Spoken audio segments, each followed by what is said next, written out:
الحمد لله وكفى والسلام على عباده الذين اصطفى خصوصا على سيد الرسل وخاتم الأنبياء وعلى آله المجتبى وأصحابه الأتقياء. أما بعد فإن خير الحديث كتاب الله وخير الهدي هدي محمد صلى الله عليه وسلم وشر الأمور محدثاتها وكل محدثة بدعة وكل بدعة ضلالة وكل ضلالة في النار. أعوذ بالله من الشيطان الرجيم. بسم الله الرحمن الرحيم. لقد جاءكم رسول من أنفسكم عزيز عليه ما عنتم حريص عليكم بالمؤمنين رؤوف رحيم.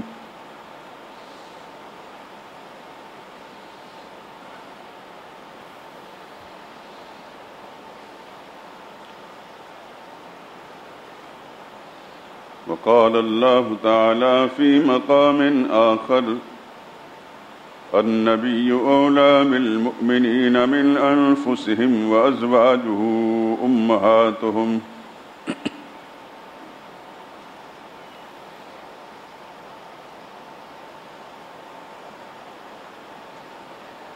لوگوں، تمہارے پاس تم ہی میں سے ایک پیغمبر آئے ہیں، تمہاری تکلیف ان کو گراں معلوم ہوتی ہے اور تمہاری بھلائی کے بہت خواہش مند ہیں،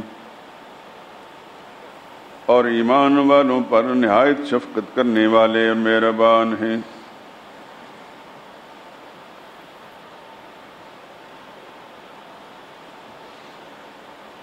نبی کی ذات ایمان والوں پر ان کی جانوں سے زیادہ قریب ہے، اور اس کی بیویاں مسلمانوں کی مائیں ہیں۔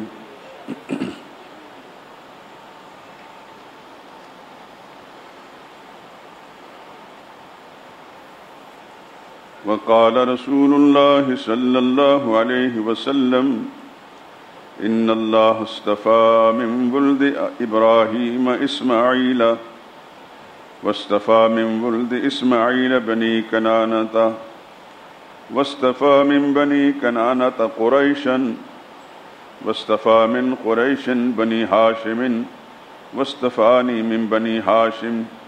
رواه مسلم والترمذي. وقال رسول الله صلى الله عليه وسلم: أنا أنفسكم نسبا وسهرا وحسبا ليس في آبائي من لدن آدم صفاح كلنا نكاح. رواه البيهقي.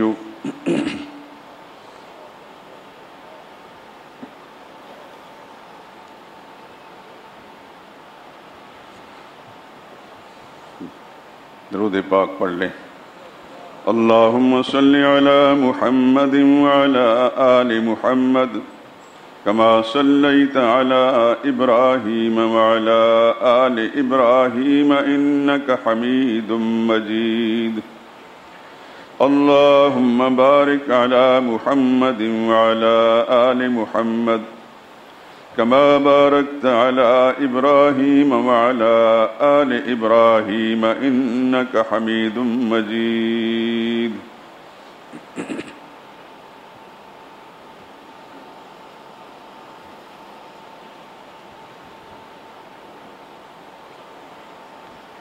بزرگان محترم، برادران عزیز، آپ کے علم میں ہے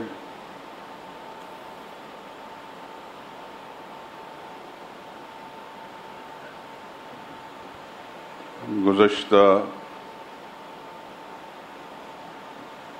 دنوں سے جمعہ کے خطبات میں خاندان نبوت صلی اللہ علیہ وسلم کے بارے میں کچھ معروضات پیش کی ہیں اور آگے بھی ارادہ ہے۔ اللہ تعالیٰ سے درخواست ہے، التجا ہے، اللہ اپنی رحمت کے ساتھ مجھے صحیح سچ سمجھنے اور سنانے کا موقع نصیب فرمائے، توفیق عطا فرمائے، اور آپ حضرات کو بھی صحیح بات سننے اور اسے یاد رکھنے اور اس کے مطابق زندگی گزارنے کی توفیق نصیب فرمائے۔ اللہ تعالیٰ سب سامعین کو اپنی رحمت سے اتنی استعداد نصیب فرمائے کہ اس پیغام کو اپنے ذہنوں میں رکھ کر آگے بھی پہنچانے کی توفیق دے، کیونکہ اس زمانے میں ہمارے ملک میں خاص طور پر ان لوگوں کی تو قلت نہیں ہے جو نبی کریم صلی اللہ علیہ وسلم کا نام نامی اسم گرامی سن کر اپنے انگوٹھے چوم کر عقیدت کا مظاہرہ کرتے ہیں،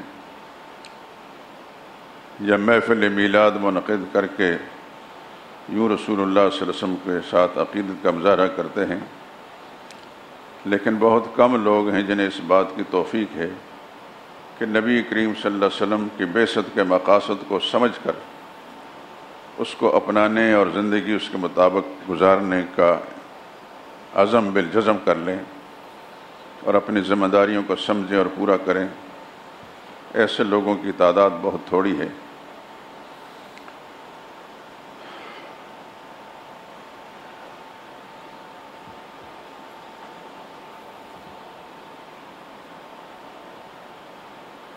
گزشتہ سے پیوستہ بیان میں رسول اللہ صلی اللہ علیہ وسلم کا جو ددیالی سلسلہ ہے، جس کو نسب کہتے ہیں، اس پر تھوڑی سی گفتگو ہوئی تھی، بہت سی مختصر۔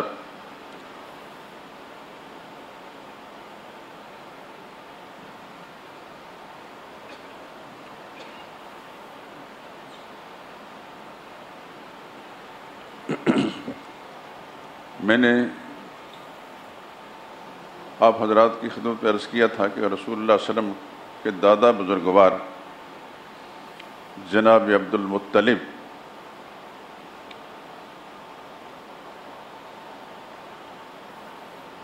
ان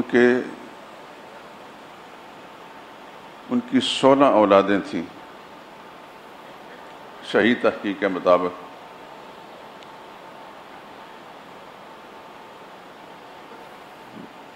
10 بیٹے اور 6 بیٹیاں تھیں۔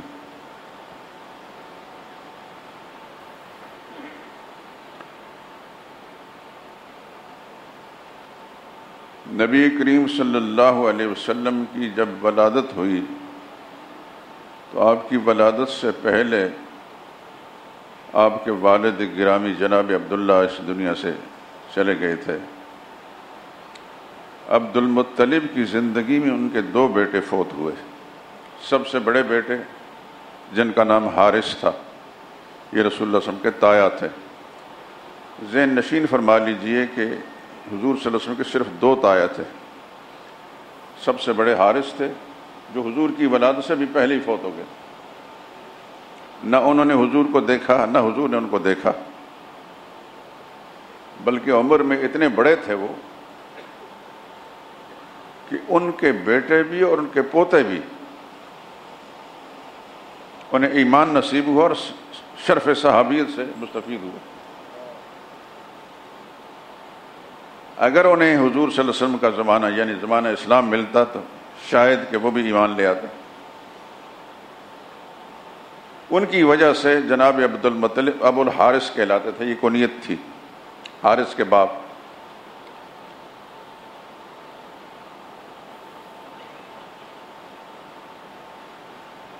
مناسب وقت پر ان کے بیٹوں کا میں تذکرہ کروں گا۔ ضمناً میں ایک بات عرض کر چکا ہوں کہ ان کے ایک بیٹے کا نام مغیرہ تھا جو ابو سفیان کہلاتے تھے۔ فتح مکہ کے موقع پر مسلمان ہوئے اوائل عمر میں حضور صلی اللہ علیہ وسلم کے شدید مخالف تھے. حضور صلی اللہ علیہ وسلم کے اپنے خاندان میں جو لوگ مخالف رہے ہیں، ایک تو حضور صلی اللہ علیہ وسلم کا چچا تھا، آپ سب جانتے ہیں، اصل نام اس کا عبد العزیٰ ابو لہب کے نام سے مشہور ہے.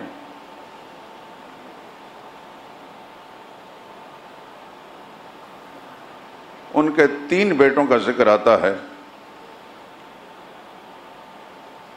عتبہ، عتیبہ اور معتب. شروع میں اپنے والد کی اتباع میں یہ سب حضور کے مخالف رہے. آپ نے کتابوں میں پڑھا، علماء سے سنا بھی ہوگا کہ نبی کریم صلی اللہ علیہ وسلم کی 2 صاحبزادیاں ان کے بیٹوں سے منسوب تھیں، سیدہ رقیہ رضی اللہ تعالی عنہا اور سیدہ ام کلثوم رضی اللہ تعالی عنہا. ابو طالب کے بیٹے عتبہ اور عتیبہ کے ساتھ منسوب تھیں. ابو لہب، جزاکم اللہ.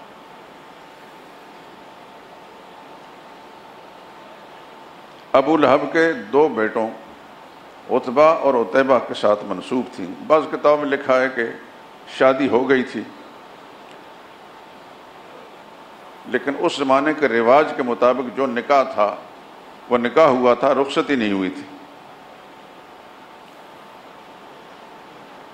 نبی کریم صلی اللہ علیہ وسلم اللہ کی وحی آئی، وحی کے ذریعے سے آپ نے اللہ کا پیغام توحید سنایا، اس میں غیروں کو بھی سنایا اور اپنوں کو بھی سنایا.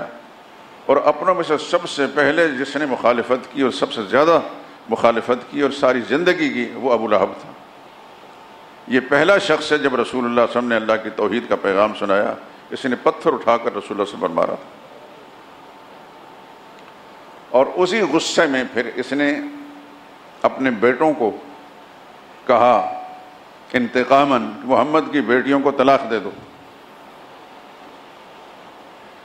عتبہ نے بھی طلاق دے دی اور عتیبہ نے بھی طلاق دے دی، لیکن عتیبہ اتنا بدبخت اور بدتمیز تھا کہ اس نے حضور صلی اللہ علیہ وسلم کے سامنے جا کر بدتمیزی کی، جو بھی وہ بک سکتا تھا بکا. رسول اللہ صلی اللہ علیہ وسلم جو رحمت للعالمین تھے، ساری زندگی نبی کریم صلی اللہ علیہ وسلم بددعا دینے سے بچتے ہی رہے، لیکن اس نے اس قدر بدتمیزی کی کہ رسول اللہ صلی اللہ علیہ وسلم نے اس کے لیے بددعا فرمائی. اور شاید اس بددعا میں یہ جملہ تھا، خدا تم پر اپنی مخلوق میں سے، درندوں میں سے ایسا کوئی درندہ مسلط کرے جو تیرے جسم کے حصے بکھرے کر دے. چلا تو گیا وہ، لیکن اس کے ذہن میں بھی اور اس کے والد ابو لہب کے ذہن میں یہ تھا کہ محمد نے جو بددعا دی ہے صلی اللہ علیہ وسلم، یہ رنگ ضرور لائے گی. کفار و مشرکین بھی عقیدے کے دشمن ہونے کے باوجود رسول اللہ صلی اللہ علیہ وسلم کی زبانی صداقت پر ایمان رکھتے تھے، یقین تھا ان کا، گو اظہار نہیں کرتے تھے. ہر وقت خطرہ رہتا تھا ابو لہب کو بھی اور عتیبہ کو بھی کہ کوئی مصیبت نہ آ جائے. کسی سفر کے اندر باپ کے ساتھ عتیبہ بھی تھا، قافلے کے اور لوگ بھی تھے. رات کو کس جگہ پڑاؤ کیا تو قافلے کے لوگوں نے مل کر عتیبہ کو بالکل درمیان میں سلایا اور ارد گرد سامان جو سفر کا سامان تھا، ہو سکتا ہے کہ تجارتی سفر ہو، وہ بھی رکھا.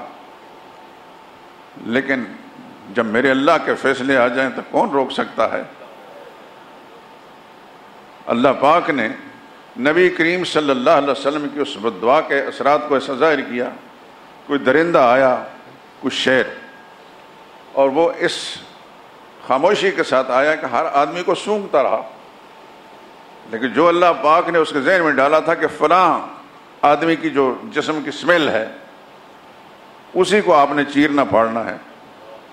سب آدمیوں سے بچتا بچاتا اس جگہ پہنچا جہاں عتیبہ لیٹا ہوا تھا، اس کے جسم کے حصے بکھرے کر دیا، چیر پھاڑ کھایا. تو محمد مصطفیٰ صلی اللہ علیہ وسلم کی بددعا جو ہے عتیبہ پر ایسی آئی کہ اللہ نے اس دنیا کے اندر اس کو برے انجام سے پہنچا دیا۔ اور آپ حضرات کو تھوڑا سا میں یہ بتا دوں کہ ابو لہب کس انجام سے دوچار ہوا تھا۔ اس کے جسم پر ایسے پھوڑے نکلے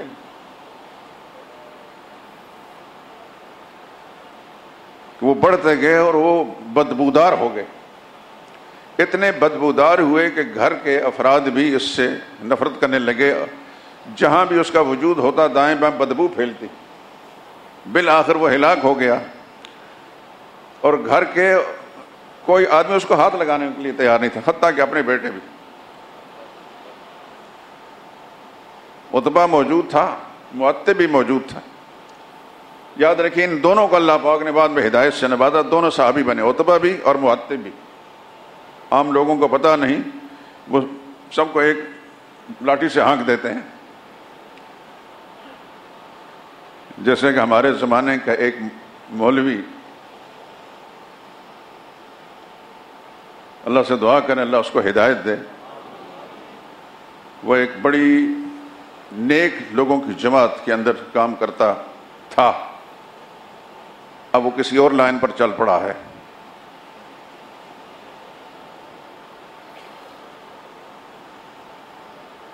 اللہ اس کو ہدایت دے، بس ہم کچھ اور نہیں کہہ سکتے۔ وہ ایسی ایسی باتیں کرتا ہے، مثلا اس کے دل میں اتنا بغض ہے بنو امیہ کے خلاف، وہی بنو امیہ جس میں حضرت عثمان بھی تھے رضی اللہ تعالیٰ عنہ، کہ بنو امیہ کا اللہ نے نام و نشان مٹا دیا۔ یہ ایک ایسی بکواس ہے کہ اس پر کیا تبصرہ کیا جائے۔ بنو امیہ تو آج بھی اس بر صغیر پاک و ہند کے اندر موجود ہیں، افریقہ کے اندر اس کی نسلیں موجود ہیں، لیکن قوم کی بے خبری سے ناجائز فائدہ اٹھاتے ہوئے اس نے اول پھول بک دیا۔ یہ مولانا تقی عثمانی کون ہے؟ عثمانی، رفیع عثمانی، مفتی شفیع عثمانی، مفتی اعظم پاکستان، علامہ شبیر احمد عثمانی جو مغربی پاکستان کا پرچم لے آیا تھا، حضرت شیخ الہند، علامہ ظفر احمد عثمانی مسجد المشرق پاکستان کا پرچم لے آیا تھا۔ یہ سب عثمانی ہیں، سیدنا عثمان کی اولاد میں سے ہیں، اور یہ بنو امیہ میں سے ہیں، لیکن بڑے جوش میں آ کر کہتا ہے بنو امیہ کا اللہ نے نام و نشان مٹا دیا۔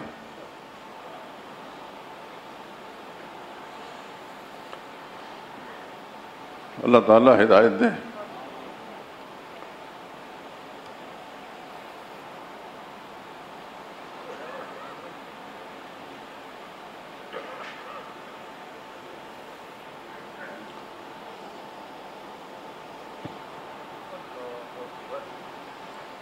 ابو لہب اس قدر اس کے جسم میں بدبو پیدا ہوئی کہ گھر کے افراد اس سے بھاگنے لگے۔ ناچار کچھ حبشی غلام بلا کر لکڑیوں پر بلیم لٹا کر ان کے اوپر اس کو باندھ کر کوئی گڑھا کھود کر کسی جگہ لے جا کر اس کو اس میں دفن کر دیا گیا اور پھر مٹی ڈال دی گئی۔ دیکھیے یہ ضمناً ایک بات میں کہہ رہا ہوں، اللہ کی کسی کے ساتھ رشتہ داری نہیں، اللہ کے ہاں قبولیت ایمان والے کی ہے۔ ایمان والا ابو جہل کا بیٹا ہو تو صحابیت کے شرف سے نوازا جاتا ہے، ابو جہل کی بہو ایمان لے آئے صحابیہ بن جاتی ہیں، ابو جہل کا بھائی حضرت سلمہ بن ہشام ایمان لائے، جلیل قدر صحابہ میں شمار ہوتا ہے، اس کا بھائی حارث بن ہشام ایمان لائے، جلیل قدر صحابہ میں شمار ہوتا ہے۔ ابو جہل ایمان سے محروم رہا تو بدر کے اندر اس کے جسم کے ٹکڑے ہوئے، ذبح ہوا۔ یہی حال محمد رسول اللہ صلی اللہ علیہ وسلم کے خاندان کے اس شخص کا جس کا نام ابو لہب ہے۔ نہ صرف یہ کہ اللہ تعالیٰ نے قرآن کریم کے اندر ایک سورہ تبت بھی ہے، عرب دنیا کے اندر جو قرآن کریم چھپتے ہیں اس میں مسد ہے، سورت کا نام ہے تبت یدا ابی لہب و تب، ابو لہب کے دونوں ہاتھ ٹوٹ گئے اور خود بھی ہلاک ہو گیا۔ یہ سورہ مبارکہ قرآن کریم کے اندر اللہ نے نازل فرمائی، 1500 سال گزر چکے ہیں، موجود ہے اور قیامت تک موجود رہے گی۔ ہر صاحب ایمان جب قرآن کریم کی تلاوت کرے گا تو وہ بد دعا دے کر جائے گا۔ ہاشمی تھا، صحیح النسب ہاشمی، جعلی نہیں تھا، لیکن رسول اللہ صلی اللہ علیہ وسلم کا باغی ہوا، اللہ کی توحید کا باغی ہوا، اللہ پاک کی نظروں سے گر گیا، راندہ درگاہ ہوا، برے انجام سے دنیا میں دوچار ہوا اور قیامت تک کے لیے اس پر پھٹکار بھیجے تھے۔ لیکن اللہ تعالیٰ نے اس کے 2 بیٹوں کو ہدایت سے نوازا، عتبہ بھی مسلمان ہوئے اور معتب بھی مسلمان ہوئے،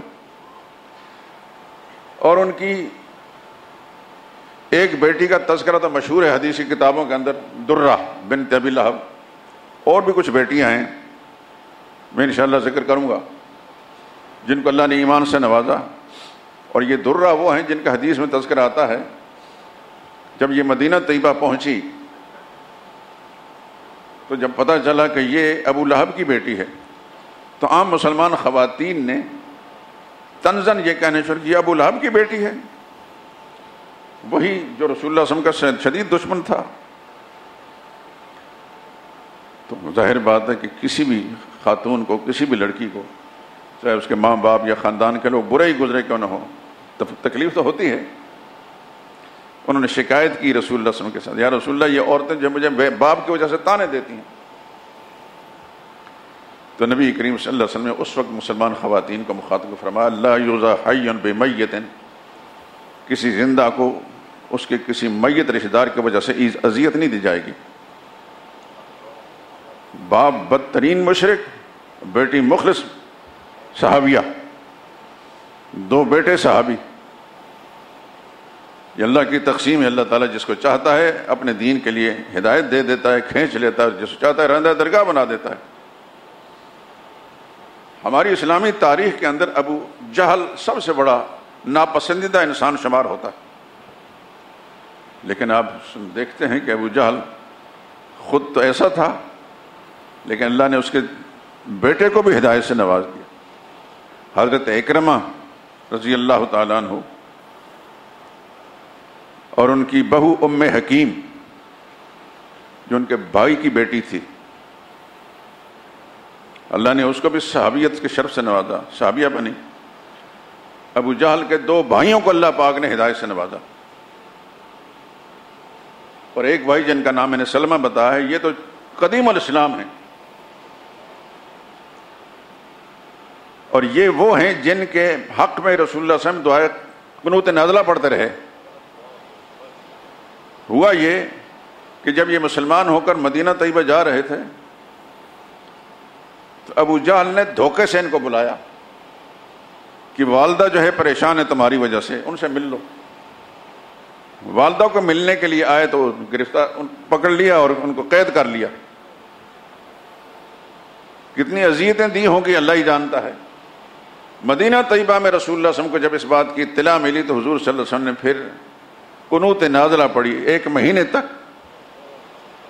اس میں باقاعدہ نام آتا ہے سلمہ بن ہشام کا، ابو جہل کا حقیقی بھائی تھا۔ ابو جہل عامر بن ہشام ہے، وہ سلمہ بن ہشام ہے، ایک حارث بن ہشام ہے۔ حضور صلی اللہ علیہ وسلم نے ان کے حق میں اللہ سے دعائیں مانگی، یا اللہ ان کو نجات دے دے۔ تو دیکھیے کہاں ابو جہل اور کہاں ان کے بھائی سلمہ اونچے درجے کا صحابی ہیں۔ یہ اللہ کی تقسیم ہوتی ہے۔ میں آپ حضرات خدمت یہ بات عرض کر رہا ہوں کہ کسی انسان کو گھمنڈ نہیں ہونا چاہیے اپنی کسی خوبی پر، کسی انسان کو اپنی کسی بھی خوبی پر گھمنڈ نہیں۔ جو خوبیاں ہیں ہمارا ذاتی کمال نہیں، میرے رب کی مہربانی ہے۔ رب کی مہربانی سمجھیں اور اس پر اللہ کا شکر ادا کریں، اترائیں نہیں، مال پر نہیں اترانا، اولاد پر نہیں اترانا، اپنے نیک اعمال پر نہیں اترانا۔ نیک اعمال کی توفیق بھی اللہ نے دی ہے، اور جب توفیق چھینتا ہے تو راندہ درگاہ بنا دیتا ہے۔ اس واسطے کسی بھی مسلمان کو، یہ ہمارے محمد مصطفیٰ صلی اللہ علیہ وسلم کی تعلیم ہے کہ ہر خوبی جو بھی ہے، مال کی ہے، اعمال کی ہے، اولاد کی ہے، کوئی اور کمال ہے، اللہ کی مہربانی سمجھے۔ ہمیں اپنے سلف صالحین سے یہی تعلیم ملی ہے۔ صحابہ ہمارے لیے آئیڈیل ہیں۔ یاد رکھیے رسول اللہ کی جماعت 23 برس محنت کر کے جو رسول اللہ نے مقدس جماعت تیار کی تھی، وہی ہمارے لیے آئیڈیل ہیں، کوئی اور انسان نہیں۔ کوئی اور انسان صرف جو صحابہ کے نقش قدم پر چلنے والا ہے وہی ہے، اور نہیں۔ آج کے زمانے کا کوئی انسان بھی ہو، اگر محمد مصطفیٰ صلی اللہ علیہ وسلم کے صحابہ کا نقش قدم پر ہے تو اس کے جوتے ہمارے سر کے تاج ہیں، اگر نہیں تو کچھ بھی نہیں۔ یاد رکھیے کوئی شخص اپنی تقریر میں زبان سے یا اپنی تحریر میں صحابہ کے خلاف جو بھی لکھتا ہے اس کی کوئی حیثیت بھی نہیں۔ آج سے 1000 سال پہلے اگر کسی تاریخ کے اندر کسی نے لکھا ہے، اس مورخ کی بھی کوئی حیثیت نہیں، اس کتاب کی کوئی حیثیت نہیں۔ ہمارے بہت سے لوگ کتابوں کی کئی جلدیں دیکھ کر کچھ گھبرا جاتے ہیں۔ میں اس لیے پوری ہمت سے اور جرأت سے ہی بات کر رہا ہوں، ایسی ساری کتابیں آگ میں ڈالی جائیں، کچھ بھی نقصان نہیں ہوگا۔ پاؤں کے نیچے روندی جائیں، کچھ نقصان نہیں ہوگا۔ جس میں صحابہ کی مذمت لکھی ہے، صحابہ کی توہین لکھی ہے۔ ہمارے لیے حجت ہے اللہ کا قرآن، جو سچائی کا مرکز ہے، جس کی ایک شوشہ بھی اس کے اندر کمزوری نہیں ہے، اللہ ہی کا کلام ہے۔ ہمارے لیے حجت محمد مصطفیٰ صلی اللہ علیہ وسلم کی ذات ہے، اور آپ کی وہ بات ہے جو صحیح سند سے ہم تک پہنچی ہے، بس، اور کوئی انسان حجت نہیں۔ ہر بات کو لے جا کر قرآن پر پرکھا جائے گا، ہر چیز کو لے جا کر رسول اللہ کے صحیح فرمان پر پرکھا جائے گا۔ آپ حضرات کو میں ایک بات کہتا ہوں بطور تحدیث نعمت، آپ خوش نصیب ہیں اس پہلو سے کہ سچ سننے کا اللہ نے آپ کو موقع فراہم کیا، اور پوری جرأت کے ساتھ میں یہ بات کہہ رہا ہوں، اللہ کی توفیق سے، میرا ذاتی کمال نہیں، میرے اللہ نے میرے دل اور دماغ کو روشن کیا اس معاملے میں۔ کوئی اندھیرا نہیں ہے۔ الحمدللہ قرآن میرا امام ہے میرے سامنے، اور رسول اللہ صلی اللہ علیہ وسلم کی ذات اور آپ کے ارشادات جو صحیح سند سے پہنچے۔ یہ صحیح سند کی بات جو ہے میں بار کہہ رہا ہوں، اس کو ذہن میں رکھیے، کیونکہ حدیث کے نام سے بے شمار جھوٹی باتیں دنیا میں پھیلائی گئیں۔ قرآن کا ایک حرف بھی جھوٹا نہیں، اس لیے کہ اس کی حفاظت کی ضمانت اللہ نے لی ہے۔ انسان کی لکھی ہوئی کوئی کتاب، چاہے وہ بخاری ہو، مسلم ہو، یا کوئی اور حدیث کتاب ہو، جہاں انسانی عمل داخل ہے وہاں کمزور باتیں ہیں۔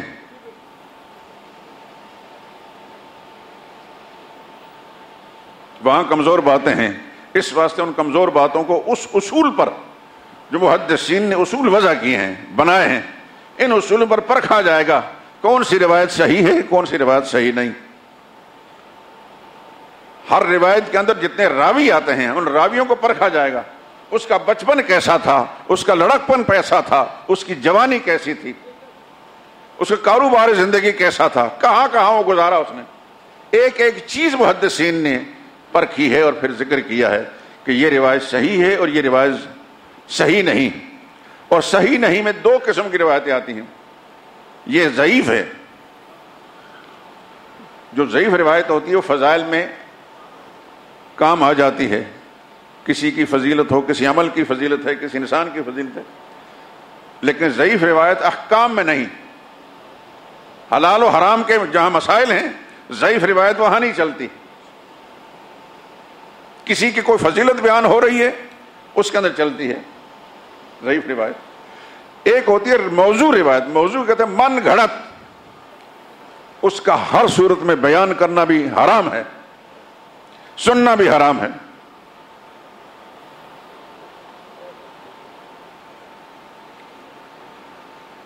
یہ اصول لکھے محدثین نے، علماء نے۔ تو اللہ کی توفیق سے میں اللہ کا قرآن آپ کا سامنے رکھتا ہوں، نبی کریم صلی اللہ علیہ وسلم کا صحیح فرمان، یہ اللہ کی توفیق ہے۔ اور میں یہ کوشش کر رہا ہوں کہ رسول اللہ صلی اللہ علیہ وسلم کے ساتھ جو ہمیں عقیدت ہے، محبت ہے کہ نہیں؟ سچی ہے کہ نہیں؟ اپنے ماں باپ سے جتنی محبت ہے اتنی ہی ہے، اتنی زیادہ ہے کہ اللہ کی ذات کے بعد پھر اتنی محبت اور کسی اور کی نہیں۔ یہ ہے ہمارا ایمان، اللہ کی ذات کے بعد پھر اتنی محبت کسی اور سے نہیں، جو محمد مصطفیٰ صلی اللہ علیہ وسلم کی ذات سے ہے، رسول اللہ صلی اللہ علیہ وسلم کے خاندان سے ہے، امہات المومنین سے، آپ کی اولاد سے ہے اور آپ کی جماعت سے ہے۔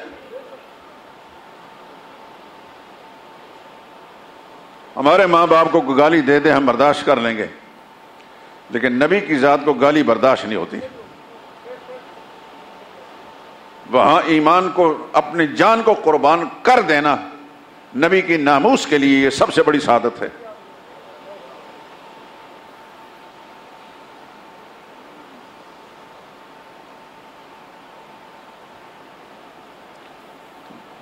تو حضور صلی اللہ علیہ وسلم کے دادا بزرگوار جناب عبد المطلب، ان کی زندگی میں ان کے 2 بیٹے فوت ہوئے۔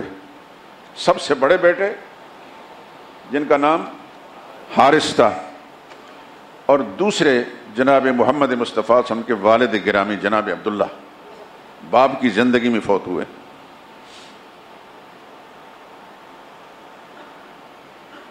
10 بیٹوں میں سے 2 تو زندگی میں فوت ہوئے اور 8 بیٹے بعد میں۔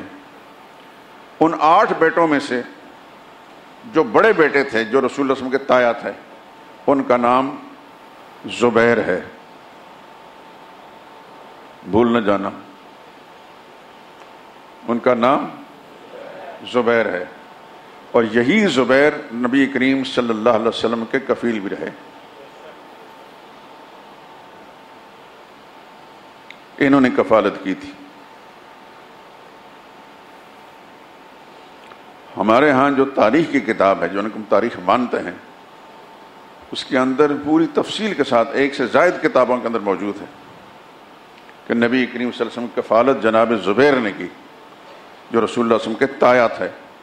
بلکہ ہماری تاریخ کی کتابوں کے اندر زبیر کی لوریوں کا بھی تذکرہ ہے، جب نبی کریم صلی اللہ علیہ وسلم کو ہاتھوں میں لے کے جھلایا کرتے تھے اور لوریاں پڑھتے تھے، وہ بھی کتابوں کے اندر موجود ہیں۔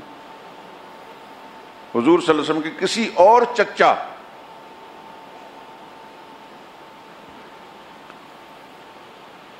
نہ ہی ابو طالب کی لوریوں کا تذکرہ ہے، نہ ہی ابو لہب تو تھا ہی دشمن، لیکن اس وقت دشمن نہیں تھے جب رسول اللہ صلی اللہ علیہ وسلم چھوٹے تھے۔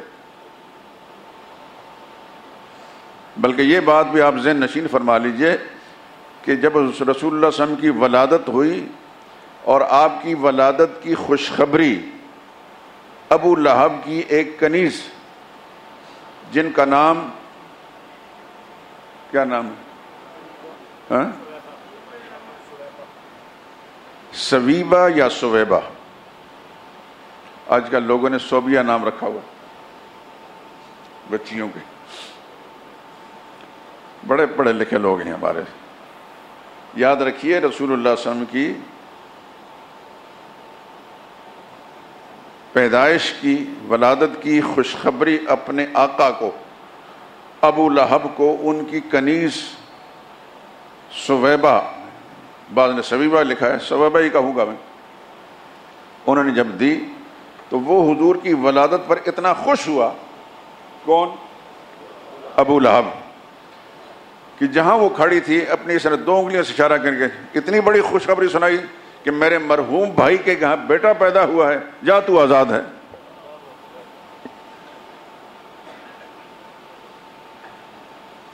حضور کی ولادت پر اس نے اتنی بڑی خوشی منائی، لیکن اس بد نصیبی اور کم نصیبی کا کیا کہا جائے کہ جب رسول اللہ صلی اللہ علیہ وسلم پر اللہ کی وحی نازل ہوئی، جوان ہوئے، اور پوری جوانی کی زندگی رسول اللہ صلی اللہ علیہ وسلم کی اس کے سامنے تھی۔ کوئی ایک انسان مکی زندگی کے اندر آپ کے خاندان کا، دوسرے خاندانوں کا، قبائلی زندگی تھی، مختلف قبیلوں سے بٹے ہوئے تھے لوگ، کسی قبیلے کے کسی ایک انسان نے، مرد نے یا عورت نے، اس پوری 40 برس کی زندگی آپ پر وحی کب آئی؟ 40 سال کے بعد. 40 سال عمر پوری ہوئی تو پھر اللہ کی وحی آئی. اس 40 برس کی زندگی میں مکہ میں رسول اللہ صلی اللہ علیہ وسلم نے زندگی گزاری ہے. کسی بھی قبیلے کے کسی انسان نے، کسی مرد نے، کسی عورت نے نبی کریم صلی اللہ علیہ وسلم کی ذات میں ادنا قسم کی بھی خامی کا اشارہ نہیں کیا. اور دنیا میں شاید ایسا انسان نہ ملے. ہمیں سب کا ہسٹری، تاریخ معلوم نہیں، اس واسطے کچھ کہہ نہیں سکتے، لیکن ہمارے سامنے جو اسلامی تاریخ ہے رسول اللہ صلی اللہ علیہ وسلم کے زمانے سے، کوئی اور انسان ایسا دنیا میں نہیں ملتا کہ جو اس انداز سے اپنی زندگی کو قوم کے سامنے پیش کرے. جب سب سے پہلے اللہ کی وحی نازل ہوئی تو رسول اللہ صلی اللہ علیہ وسلم نے سب قبیلے کے لوگوں کو جمع کیا، بنو ہاشم کو بھی، بنو تیم کو بھی، بنو عدی کو بھی، بنو اسد کو بھی، بنو مخزوم کو بھی، بنو امیہ کو بھی، جتنے قبیلے بھی تھے سب کو جمع کیا صفا پہاڑی پر. اس وقت یہ چھتیں نہیں تھیں، اب تو تعمیرات کی وجہ سے حلیے بدل گئے ہیں ان جگہوں کے. رسول اللہ صلی اللہ علیہ وسلم نے سب سے پہلے فرمایا میرے بارے میں تم کیا کہتے ہو، کیا خیال ہے تمہارا میرے بارے میں، کیسا انسان ہوں. قرآن کریم نے حضور صلی اللہ علیہ وسلم کی اس بات کی تعبیر یوں کہ فقد لبثت فیکم عمرا من قبلہ، میں عمر کا ایک بڑا حصہ تمہارے اندر ٹھہرا رہا ہوں، بتاؤ میں کیسا انسان ہوں. حدیث کے اندر ان کا جواب منقول ہے، اور ان جواب دینے والوں میں وہ لوگ بھی ہیں جو بعد میں رسول اللہ کے شدید دشمن رہے، ابو جہل جیسے. کہنے لگے جربنا لک مرارا، ہم نے سرسری نظر سے نہیں دیکھا، ہم نے آپ کو بارہا آزمایا ہے، بارہا آزمایا ہے. فما وجدنا فیک الا صدقا، سوائے راست بازی کے، سوائے سچائی کے آپ کے اندر اور کچھ بھی نہیں دیکھا.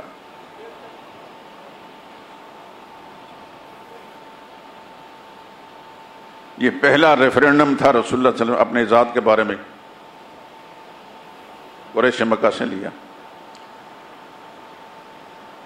پھر رسول اللہ نے پوچھا یہ بتاؤ کہ میں اگر یہ کہوں تم سمجھتے ہو کہ میں سچا ہوں، میں کبھی جھوٹ نہیں بولا، اس پہاڑ کے پیچھے تمہارا دشمن چھپا بیٹھا ہے، مان لو گے؟ کہنے لگے کہ آج تک جس انسان نے جھوٹ نہیں بولا، آج اگر وہ یہ کہہ دے کہ یہاں دشمن چھپا ہے تو ماننے کے بغیر کوئی چارہ کار نہیں. اگرچہ ہمیں معلوم نہیں کہ ہمارا کوئی دشمن ہے، لیکن آپ اگر کہتے ہیں تو مان لیں گے، اس لیے کہ آج تک 40 سال تک جس آدمی نے جھوٹ نہیں بولا، آج وہ کیسے جھوٹ بولے گا. بعض لوگوں نے یہاں تک کہا اپنے بیٹے کے سر پر ہاتھ رکھ کر کہنا مشکل ہے ہمارے لیے کہ یہ ہمارا ہی تخم ہے، ممکن ہے کہ ہماری بیوی نے خیانت کی ہو، آپ کے بارے میں کچھ نہیں کہہ سکتے، آپ میں سوائے سچائی کا کچھ بھی نہیں. اتنی تصدیقیں لینے کے بعد نبی کریم صلی اللہ علیہ وسلم نے فرمایا پھر سن لو، تمہیں میں نے جس مقصد کی جمع کیا ہے، قولو لا الہ الا اللہ، اس بات کو مان لو اور زبان سے اقرار کر لو کہ اللہ کے سوا کوئی اور الہ نہیں، اللہ کے سوا کوئی اور الہ نہیں. وہ سمجھتے تھے کہ الہ کس کو کہتے ہیں، کیونکہ انہوں نے 360 الہ خانہ کعبہ کے اندر نصب کر رکھے تھے. تو حضور نے فرمایا قولو، کہو زبان سے لا الہ الا اللہ، اللہ کے سوا کوئی اور الہ نہیں، تفلحو، اگر تم اس بات کو مان لو گے، اقرار کر لو گے تو تم کامیاب ہو جاؤ گے. بس اتنی سی بات کہنی تھی، ایک ہنگامہ برپا ہو گیا، کوئی ادھر بھاگا کوئی ادھر بھاگا، شور اٹھا، اور اس ہنگامے کے اندر ابو لہب نے ایک پتھر بھی رسول اللہ صلی اللہ علیہ وسلم پھینکا، تبا لکا، یہ لفظ بھی کہے اس نے، تو ہلاک ہو جائے، تو برباد ہو جائے، الہذا جماعتنا، اس کام کے لیے ہمیں اکٹھا کیا تھا۔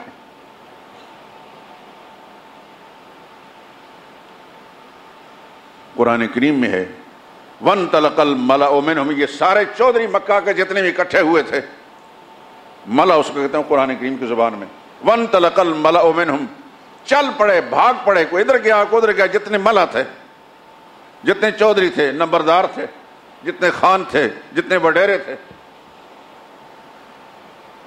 انمشو، چلو چلو، وَاصْبِرُوا عَلَىٰ آلِهَتِكُمْ، اپنے الہوں کو نہیں چھوڑنا۔ محمد کہتا ہے کہ لا الہ الا کہو، اللہ کے سوا کوئی اللہ نہیں، یہ سب ہمارے الہ ہیں، سب ہمارے الہ ہیں، اور ان پر ہم نے جمع رہنا ہے، اس پر قائم رہنا ہے، محمد کی بات کو نہیں ماننا۔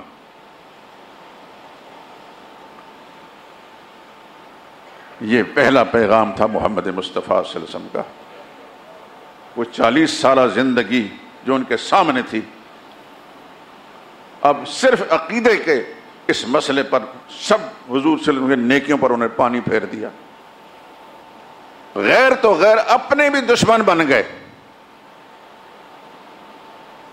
اپنوں میں سے سب سے پہلے ابو لہب نے وہ کردار ادا کیا جیسے سن چکے آپ، حضرت حمزہ بھی دشمن، حضرت عباس بھی دشمن۔ اس وقت باقی چچاؤں کا تذکرہ ہمارے سامنے تاریخ کتابوں کے اندر اس واضح نہیں ہوا کہ جتنے اس وقت موجود تھے، کیونکہ حارث تو حضور کی پیدائش سے پہلے فوت ہو گئے تھے، اور ایک تایا جس کا نام زبیر ہے، جس کا میں ذکر کروں گا آپ کے سامنے، وہ بھی رسول اللہ صلی اللہ علیہ وسلم کی نبوت کے اعلان سے پہلے فوت ہو گئے تھے۔ اس وقت جو زندہ تھے ابو لہب، ابو طالب، حضرت حمزہ، حضرت عباس، لیکن مسلمان نہیں ہوئے تھے۔ اور کا کچھ تذکرہ آتا ہے، ایک کا نام زرار تھا، ایک کا نام مقوم ہے، ایک کا نام غیداق ہے۔ مقوم کی اولادوں کا تذکرہ ہماری تاریخ کتابوں میں آتا ہے، زرار کی اولاد کا یا اس کے اپنے بھی کسی کردار کا ذکر نہیں آ رہا، لیکن یہ 4 چچا، حضرت حمزہ، حضرت عباس، جناب ابو طالب اور ابو لہب، ان 4 کے تذکرے تو کتابوں کے اندر آتے ہیں۔ حضور کے والد گرامی پہلے فوت ہو گئے تھے، حارث پہلے فوت ہو گئے تھے، نبوت کا اعلان کرنے سے پہلے جناب زبیر بھی فوت ہو گئے تھے۔ 3 کا تذکرہ ہماری کتابوں کے اندر نہیں، اس وجہ سے اس کو چھیڑتے ہی نہیں ہم۔ یہ جو 4 موجود ہیں ان پر بحث کریں گے انشاءاللہ العزیز کہ رسول اللہ صلی اللہ علیہ وسلم کی کفالت کس نے کی۔ لیکن ابو لہب کے بارے میں آپ سن چکے ہیں کہ رسول اللہ صلی اللہ علیہ وسلم کے یہ شدید دشمن تھے، اور زندگی کی آخری سانس تک دشمن رہے۔ وہ بھی دشمن رہے، ان کی بیوی بھی دشمن رہی، اور ان کا ایک بیٹا جس کا تذکرہ بھی آپ سن چکے ہیں۔ لیکن اللہ پاک نے ان کے 2 بیٹوں کو ہدایت سے نوازا، دونوں صحابی بنے، حضرت عتبہ اور حضرت معتب رضی اللہ عنہما، اور ایک بیٹی جن کا نام درہ ہے، درہ بنت ابی لہب۔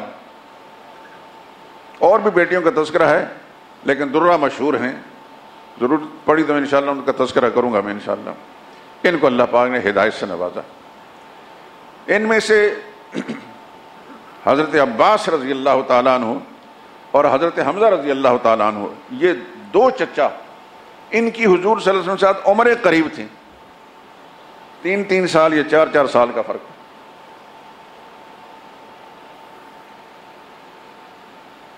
بہت چھوٹے تھے کہ ان کے بڑے بھائی حارث اور زبیر کے بارے میں آتا ہے کہ جہاں حضور صلی اللہ علیہ وسلم کو ہاتھوں میں جلایا کرتے تھے، لوریاں دیا کرتے تھے، وہاں حضرت عباس رضی اللہ تعالیٰ کے بارے میں آتا ہے وہ بڑے بھائی جو ہیں، جیسے چھوٹے بچوں کو اٹھاتے ہیں بڑے بھائی، اس طریقے سے عباس کو وہ ہاتھ میں لے کر جلایا کرتے تھے. اور یہ آپ کے علم میں ہے کہ حضرت عباس کو بھی اللہ نے ہدایت سے نواز دیا اور حضرت حمزہ کو بھی، لیکن شروع میں حضرت حمزہ رسول اللہ صلی اللہ علیہ وسلم کے شدید مخالفین میں سے تھے. یہاں چونکہ وقت ختم ہونے کے قریب ہے، جناب زبیر کا بھی تذکرہ نہیں کیا، میں انشاءاللہ ضرور کروں گا. مکی زندگی میں آپ کے علم میں ہے کہ جناب ابو طالب حضور صلی اللہ علیہ وسلم کے چچا تھے اور آپ کے والد جناب عبداللہ کے حقیقی بھائی تھے. حقیقی بھائی سے مراد یہ ہے کہ ماں شریک بھی تھے اور باپ شریک تو تھے ہی. ایک ماں کے 3 بیٹے تھے، جناب زبیر، جناب ابو طالب اور جناب عبداللہ. ان کی والدہ قبیلہ بنو مخزوم میں سے تھی، فاطمہ بنت عمرو. رسول اللہ صلی اللہ علیہ وسلم کی جو دادی ہیں ان کا نام فاطمہ تھا. یہ 3 سگے بھائی تھے، جناب زبیر، جناب عبداللہ اور جناب ابو طالب. ابو لہب ایک اکیلا ہی تھا، اس کا نہ کوئی اور بھائی تھا نہ کوئی بہن تھی. لیکن حضور صلی اللہ علیہ وسلم کے والد گرامی جناب عبداللہ 3 بھائیوں کے ساتھ ان کی بہنیں میں تھی، ام حکیم البیضاء اور سیدہ عاتقہ، سیدہ اروا اور سیدہ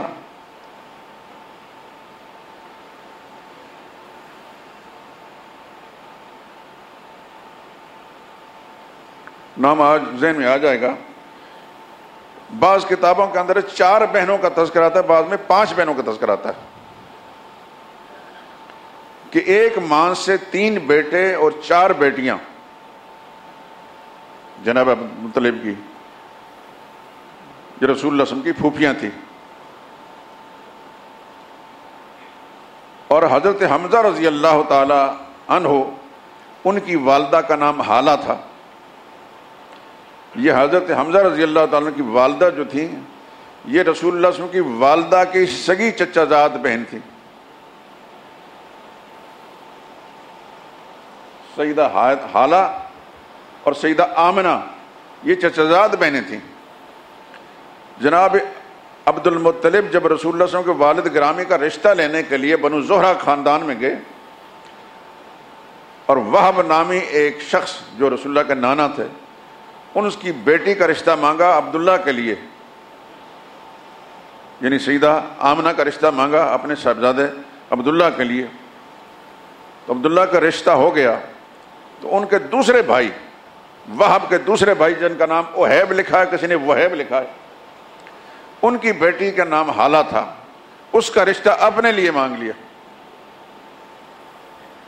بیک وقت جناب عبد المطلب نے اپنے بیٹے عبداللہ کے لیے رشتہ مانگا. بنو زہرہ خاندان میں سے 2 بھائیوں کی بیٹیاں، ایک بھائی کی بیٹی عبداللہ کے لیے اور دوسرے بھائی کی بیٹی اپنے لیے.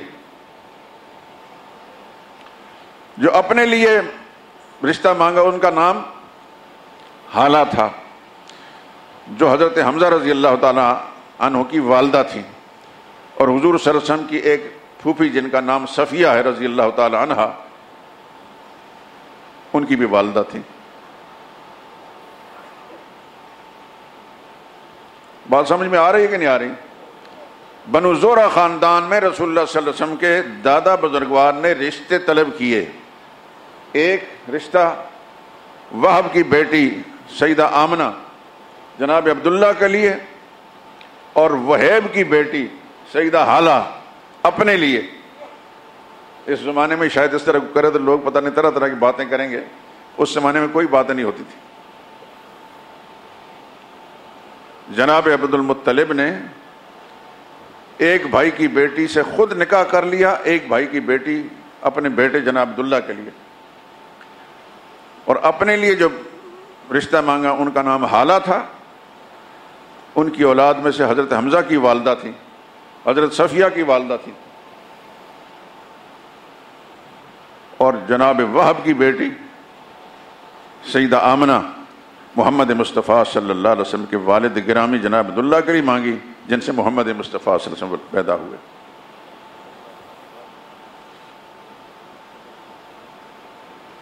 آپ کو آگے چل کر معلوم ہوگا کہ نبی کریم صلی اللہ علیہ وسلم کی 2 بیویاں، 2 ازواج مطہرات بہنیں تھیں، باپ ایک تھا، مائیں الگ الگ تھیں۔ سیدہ زینب بنت خزیمہ اور سیدہ میمونہ بنت حارث، ماں ایک تھی، ان کا نام ہند تھا۔ رسول اللہ صلی اللہ علیہ وسلم کی ساس کا نام ہند تھا۔ ان کی 8 یا 9 بیٹیاں تھیں، اور مزے کی بات ہے کہ دنیا کی واحد خاتون ہے کہ جس کی بیٹیاں سب کی سب بڑے بڑے باکمال لوگوں کے نکاح میں گئیں۔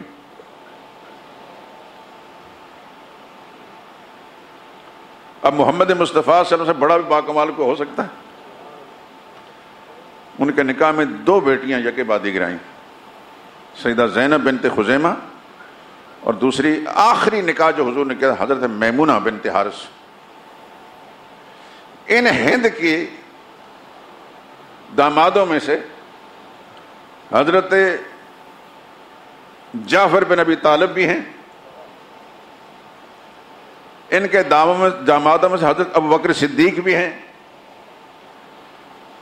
ان کے دامادوں میں حضرت علی بھی ہیں، ان کے دامادوں میں حضرت عباس بھی ہیں، ان کے داماد حضرت حمزہ بھی ہیں، اور ان کی دامادوں میں سے ولید بن مغیرہ جو سیدنا خالد بن ولید کے والد ہیں، وہ مشرک تو تھے لیکن اپنے قوم کے بڑے آدمی تھے۔ یعنی یہ ایسی دنیا کی خاتون گزری ہیں کہ ان کی بیٹیاں دنیا کے بڑے بڑے باکمال لوگوں کے نکاح میں گئیں۔ 2 بیٹیاں تو حضور کی زوجیت میں آئیں، حضرت عباس کی زوجیت میں، حضرت حمزہ کی زوجیت میں، حضرت جعفر کی زوجیت میں، حضرت صدیق اکبر کی زوجیت میں، حضرت علی کی زوجیت میں۔ حضرت علی رضی اللہ تعالیٰ نے ایک طرف سے رسول اللہ صلی اللہ علیہ وسلم کے داماد تھے، دوسری طرف رسول اللہ صلی اللہ علیہ وسلم کے ہمزلف تھے۔ داماد تو سب کو معلوم ہے، ہمزلف ہونا کسی کو معلوم نہیں۔ سیدنا صدیق اکبر رضی اللہ تعالیٰ نے ایک طرف رسول اللہ صلی اللہ علیہ وسلم کے سسر تھے اور دوسری طرف سے حضور کے ہمزلف بھی تھے۔ سیدنا عباس رضی اللہ تعالیٰ عنہ کے چچا بھی تھے اور ہمزلف بھی۔ سیدنا حمزہ رسول اللہ صلی اللہ علیہ وسلم کے چچا بھی تھے اور ہمزلف بھی تھے۔ یہ ہند بنت عوف ایسی باکمال خاتون دنیا میں گزری ہیں کہ ہماری تاریخ کی کتاب لکھتا اکرم عجوزاً فی العالم، دنیا کی بڑی معزز خواتین میں سے ایک ہند بنت عوف بھی ہیں کہ ان کی ہر بیٹی جو ہے محمد مصطفیٰ صلی اللہ علیہ وسلم سمیت دنیا کے بڑے بڑے لوگوں کے نکاح میں گئی۔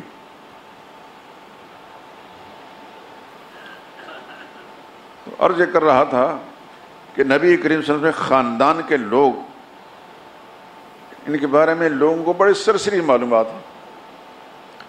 میں آپ حضرات کے سامنے اس لیے ذکر کرتا ہوں کہ باقی مسائل تو انشاءاللہ زندگی رہی تو سارے بیان کروں گا، لیکن میں چاہتا ہوں کہ یہ ایک موضوع ایسا تھا جو آج تک میں نے نہیں چھیڑا تھا، اور اس پر آپ کو کہیں اور بھی سننے کا موقع نہیں ملے گا۔ نہیں تو مجھے کوئی بتا دے، نہ کسی نے اتنی کاوش کی ہے، نہ کرنے کی ضرورت ہے، نہ لوگوں کا مطالبہ ہوتا ہے، لیکن میں چاہتا ہوں کہ میرے سامعین جو ہیں ہر پہلو سے الحمدللہ ان کو دین کی ساری معلومات ہو۔ حضور صلی اللہ علیہ وسلم کی زوجیت میں اس خاتون کی 2 بیٹیاں آئیں یکے بعد دیگرے۔ سیدہ زینب، حضور کی 2 بیویوں کے زینب نام تھا، ایک زینب بنت جحش تھی، وہ پھوپھی ذات تھیں، دوسری زینب بنت خزیمہ۔ زینب بنت خزیمہ حضور کی زوجیت میں بعض روایت میں آتا 3 مہینے رہیں پھر فوت ہو گئیں، بعض میں آتا 8 مہینے رہیں فوت ہو گئیں، بہرحال سال نہیں گزرا۔ انہی کی ہمشیرہ تھی آخر میں رسول اللہ صلی اللہ علیہ وسلم کی زوجیت میں حضرت میمونہ بنت حارث۔ ان میمونہ کی ایک بہن حضرت عباس کے گھر میں تھی، ان میمونہ کی ایک بہن حضرت حمزہ کے گھر بھی تھی، ان میمونہ کی ایک بہن حضرت جعفر کے گھر بھی تھی، رسول اللہ صلی اللہ علیہ وسلم کے خاندان میں تھی۔ تو میں نے آپ کو رشتے بتا دیے کہ ایک طرف چچا زاد بھائی ہیں حضرت جعفر اور دوسری طرف حمزلف بھی ہیں، ایک طرف چچا ہیں حضرت حمزہ اور عباس، دوسری طرف حمزلف بھی ہیں، ایک طرف حضور کے سسر ہیں حضرت صدیق اکبر اور ساتھ ہم زلف بھی ہیں، ایک طرف حضور کے داماد ہیں حضرت علی اور حضور کے ہم زلف بھی ہیں۔ یہ کیسے بنے؟ ایک خاتون ہیں، ان کا نام ہے اسماء بنت عمیس، آپ نے کتابوں میں نام پڑھا ہوگا، بڑے شان کی صحابیہ ہیں، اللہ کی کروڑوں رحمتیں نازل ہوں۔ یہ سب سے پہلے حضرت جعفر کے نکاح میں تھی۔ جعفر کون ہیں؟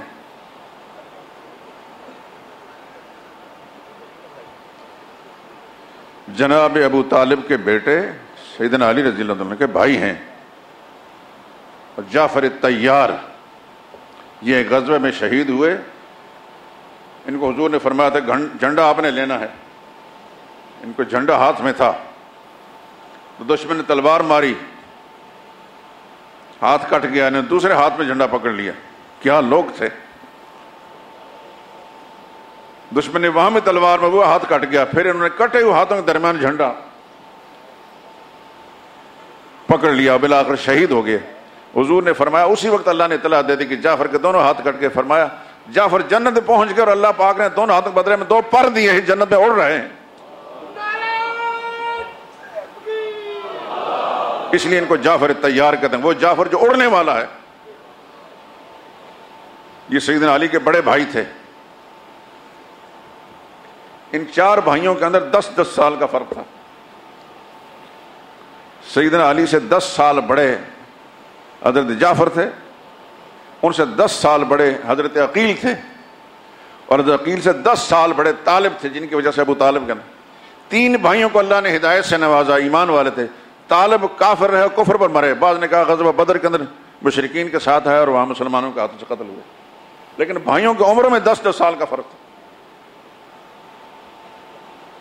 تو جعفر طیار ایک بڑی شان کے صحابی تھے۔